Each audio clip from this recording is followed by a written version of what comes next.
Les nouvelles lignes directrices exigent que les entreprises publiques établissent des systèmes décisionnels adaptés et réalisent des études de faisabilité financière de projets à l'étranger avant de prendre toute décision d'investissement. Les entreprises publiques doivent également envoyer des équipes d'inspection et d'audit sur place pour évaluer les projets à l'étranger. Pour cette consultante du secteur, ces directives devraient aider les entreprises publiques à apprendre de l'expérience passée. Dans les lignes directrices, nous observons aussi un processus d'évaluation post-transaction. En outre, de plus en plus d'entreprises y attachent de l'importance. Cela ne signifie pas qu'on cherche à désigner un fautif ou un responsable. Il s'agit vraiment de comprendre ce qui n'a pas fonctionné dans le processus. Est-ce parce que le processus a mal tourné? Ou est-ce parce que la décision d'investissement a été prise avec légèreté?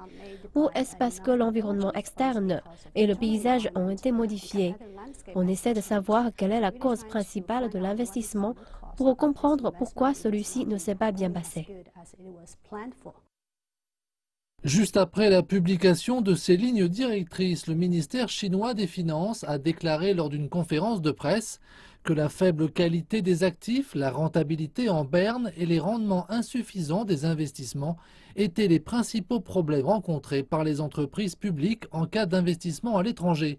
Cet expert juridique affirme que si les entreprises à capitaux publics suivent les nouvelles exigences, l'image des entreprises chinoises devrait être améliorée lorsqu'elles se rendront à l'étranger.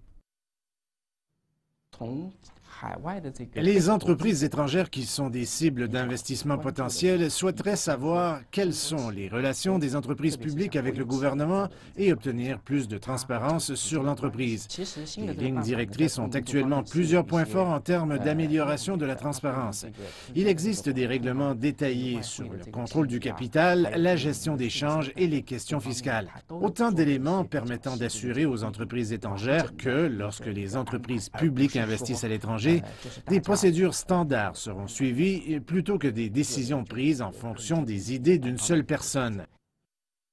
D'après les données officielles, l'investissement direct non financier de la Chine a diminué de 45,8% par rapport à l'année précédente pour plafonner à 48,19 milliards de dollars au premier semestre, la première baisse depuis 2015.